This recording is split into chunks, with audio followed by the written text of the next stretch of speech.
Live mula sa GMA Network Center, 20 taon nang nakatutok. 24 oras. Magandang gabi po, Luzon, Visayas at Mindanao. Tuloy na tuloy ang pagpapatawag bukas ng National Bureau of Investigation kay Vice President Sara Duterte para yan pagpaliwanagin ng bise sa kanyang mga binitiwang pahayag na sinasabing banta laban sa buhay ni Pangulong Bongbong Marcos. Kung hindi raw sisipot ang Vice-Presidente para ibigay ang kanyang panig, diretso na sa Prosecutor's Office ng DOJ ang NBI para sa paghahain nila ng reklamo laban sa kanya. At para bigyang daan ang investigasyon, ipinagpaliban naman ng komite sa Kamara ang pagdinig bukas sa confidential funds ng Office of the Vice President na unang sinabi ng bise na dadaluhan niya. Nakatutok si Rafi Tima. Sa sapin ng inilabas ng National Bureau of Investigation, bukas dapat nila pinapaharap si Vice President Sara Duterte para magpaliwanag sa posibleng reklamo na grave threats at paglabag sa anti-terror law. Kasunod yan ng kanyang mga pahayag na kapag pinatay siya, may kinausap na siya para patayin din sina Pangulong Bongbong Marcos, First Lady Liza Araneta Marcos at House Speaker Martin Romualdez. Pero sabi ni VP Sara nang magpunta sa Zamboanga City kahapon, humiling na siya sa NBI na i-reschedule ito. Ang dahilan? Nag-conflict siya sa schedule namin sa hearing ng House of Representatives sa Committee on Good Government. So conflict silang dalawa. Pero sabi ngayong araw ni Representative Joel Chua, Chairman ng House Committee on Good Government and Public Accountability. Kami po kanina ay nagdesisyon na i-postpone yung committee hearing for tomorrow to pave way sa investigasyon po ng NBI. Sa ganun ay hindi naman po kami nagagamit bilang excuse para masagot po yung complaint po dito. Dahil naniniwala po kami, ito pong issue sa NBI ay napakahalaga at ito po ay it concerns national security. Dahil sa sinabing ito ng House Committee, ang NBI itutuloy daw nila ang schedule ng pagharap ng bise at naglalatag na ng mga paghahanda. Wala pa raw natatanggap na abiso ang NBI mula sa Vice Presidente kung sisipot ito bukas. Pero kung hindi, will be considered as waiver on her part to explain her side. Kung hindi siya magpunta at ayun nga, nag-cancel na ang kailangan meron siyang magandang dahilan para i-postpone pa namin yung investigation bukas. Ngayon, kung hindi siya magpunta at walang pasabi kahit ano pa man, we will just proceed with our report. Kung ano yung nasa hawak namin mga dokumento, hawak naming ebidensya, we will proceed. We will submit this the case to the Prosecutor's Office of the DOJ. Bukod kay VP Sara, may iba pa raw mga isasapi na ang NBI, kabilang na ang mga ibang kasama sa Zoom meeting kung saan sinabi ni VP Sara ang kanyang mga pahayag. Sinusubukan pa naming makuha ang panig ni VP Sara tungkol sa mga pahayag ng House Committee at ng NBI. Ngayong araw, nagtungo siya sa Pangasinan kung saan itinuloy ng OVP ang pamamahagi ng gift pack sa Lingayen bilang bahagi ng kanilang anibersaryo. Doon nanawagan si Duterte na maging mapanuri ang bawat botante at huwag magpapadala sa pangako ng mga politiko sa nalalapit na 2025 midterm elections. Hindi tayo dapat nagpapadala sa pagbili ng boto.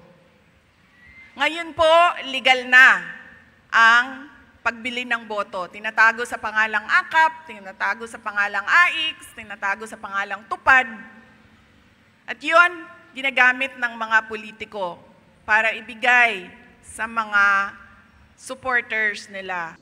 Kaugnay naman sa plano ng Vice President na maghain ng kontrademanda laban sa PNP, sabi ni PNP spokesperson Jean Fajardo, handa ang pulisya na harapin ito. Para sa GMA Integrated News, Rafi Tima, nakatutok, 24 oras. Hiniling sa korte ng aktres at negosyanteng si Neri Naig Miranda na ibasura ang mga kasong inihain laban sa kanya. Nakatutok si Oscar Oida. Kuha ito kanina habang ibinabalik ng Pasay City Jail Female Dormitory ang aktres at negosyanteng si Neriza Neri Naig Miranda. Kagagaling lang niya sa Pasay Regional Trial Court para sana sa arraignment ng kasong paglabag sa Securities Regulation Code o RA 8799. Pero sa pagtatanong namin sa mga staff ng RTC Branch 111, Hindi raw natuloy ang arraignment at iniurong sa January 9 matapos mag-file ng motion to quash ang kampo ni Neri.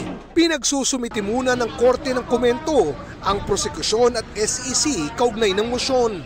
Tumangging magbigay ng pahayag ang kampo ni Neri. Matatanda ang inaresto si Neri ng Southern Police District noong Sabado.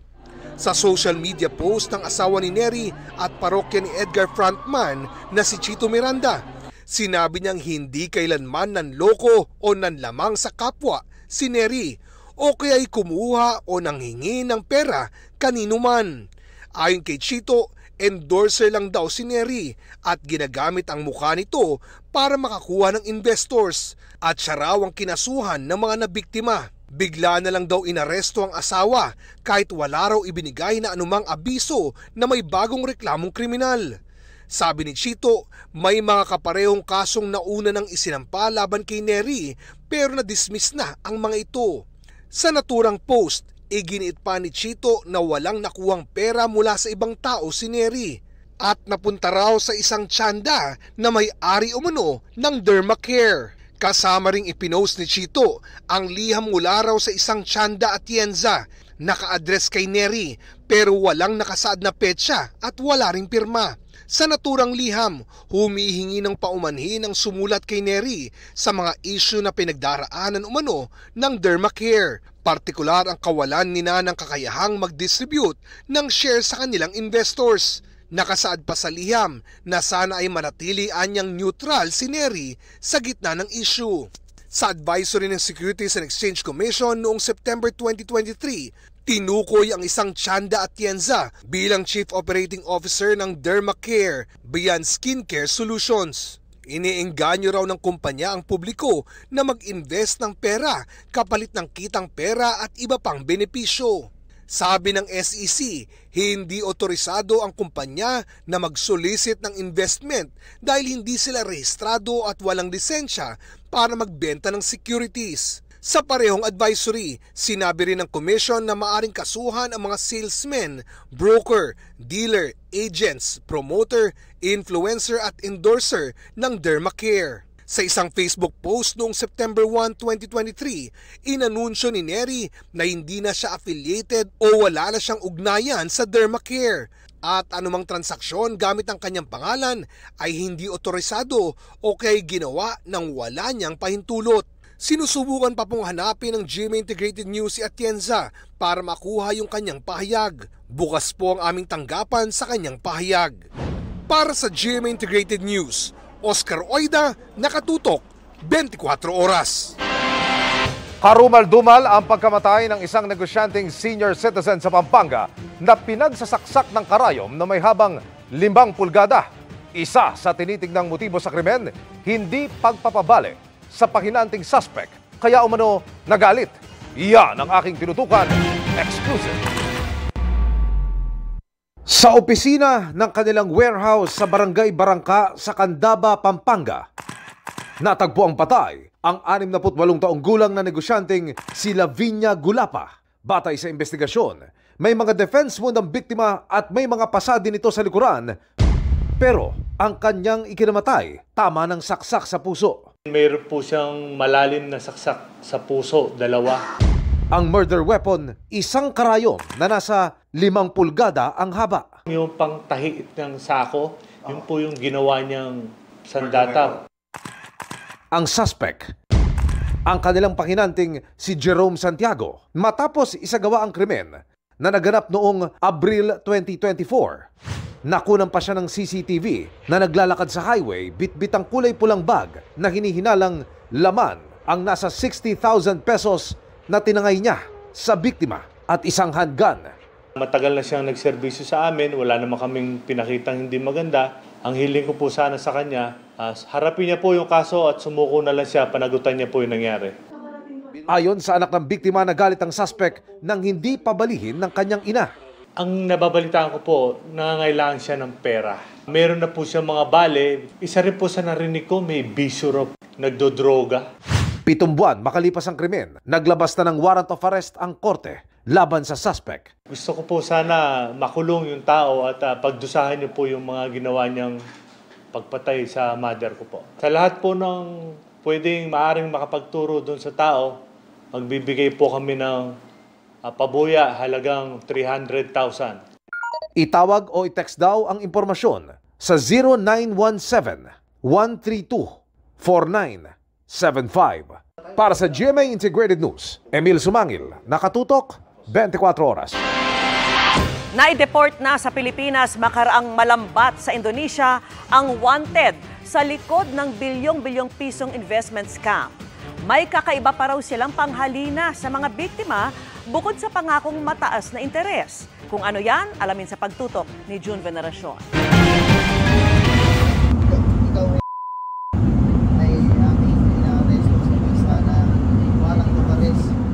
Habang sakay ng eroplano pabalik ng Pilipinas, binasahan ng Miranda rights ang investment scam suspect na si alias Pantuliana. Nahuli siya sa Bali, Indonesia at idineport ngayong araw pabalik ng Pilipinas.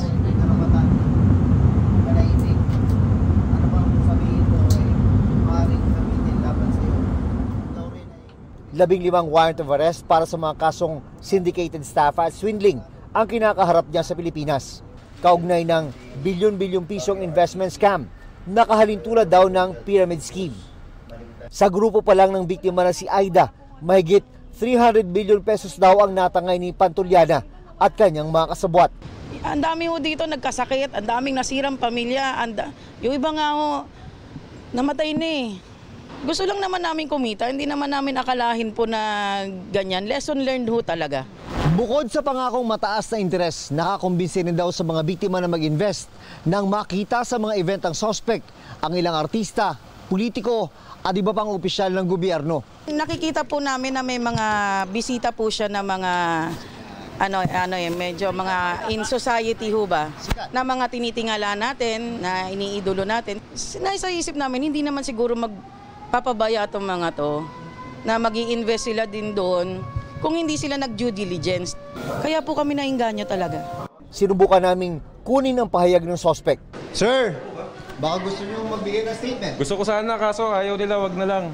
Bakit? Thank you. The lawyer? Ano gusto mo sabihin sana?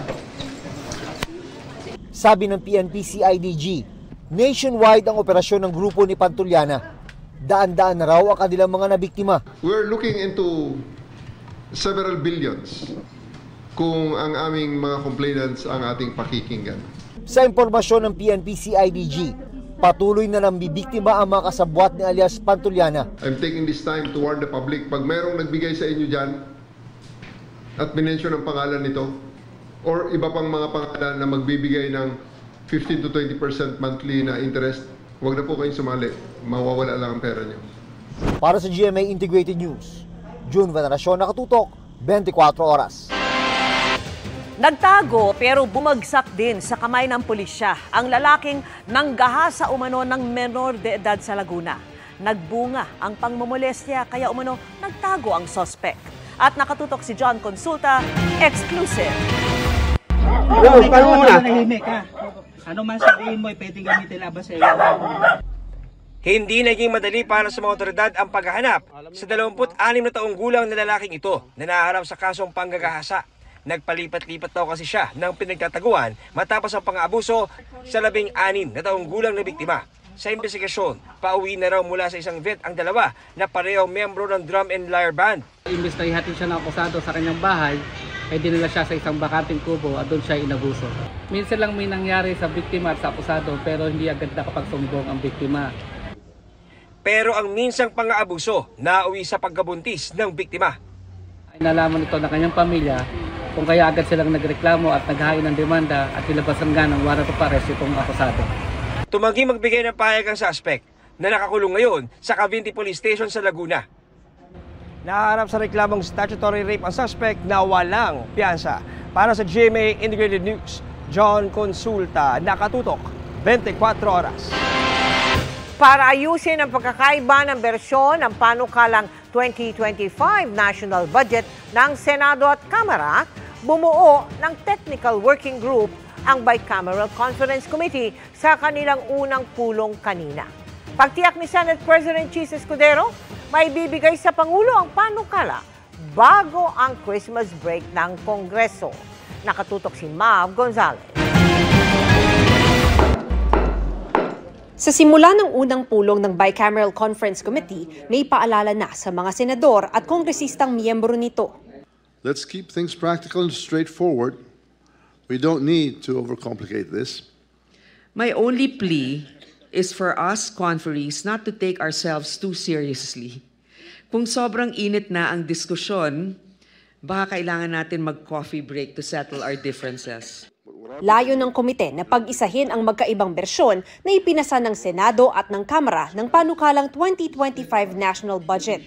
Ang ilan sa maaaring pag-usapan sa Bicameral Conference Committee ang binawasang budget ng Office of the Vice President at ang pagkakaalis ng Ayuda sa Kapos ang Kita Program o AKAP na isinulong noon ni House Speaker Martin Romualdez.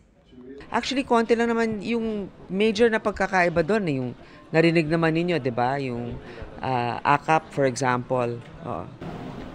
Yun lang. The AKAP, ano pa po ba yung medyo contentious? Well, nagkapareho naman kami doon sa mga iba't ibang mga inisyatibo rin. So, sa ngayon, intayin na lang natin kung ano yung magiging pagkakaiba. Kasi syempre, tinatawag nga babanggain yung dalawa eh. Noong nakaraang taon kasi, naging issue ang pondo ng AKAP na sabi ng ilang senador ay hindi nila alam na ipinasok ng mga kongresista. Kaya hirit ni Senador Bato de la Rosa, bigyan sila ng oras reviewin ang pinal na bersyon ng budget. Before we sign the BICAM report, please give us enough time to read over again and check for everything, Madam Chair, before we sign, para hindi tayo magmukhang tanga. Yes, Senator De La Rosa, this has been the commitment of your Chairman of Finance as well as our Senate President.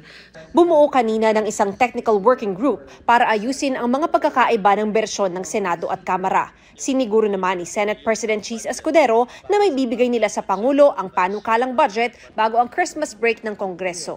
Mahaba't komplikado man, inaasahan ko na sa takdang panahon pa rin sa darating na linggo, bago tayo mag-adjourn para sa Christmas break, ito'y matatapos, mapagtitibay na magkabilang conference panel. Para sa GMA Integrated News, Mav Gonzalez, Nakatutok, 24 Oras.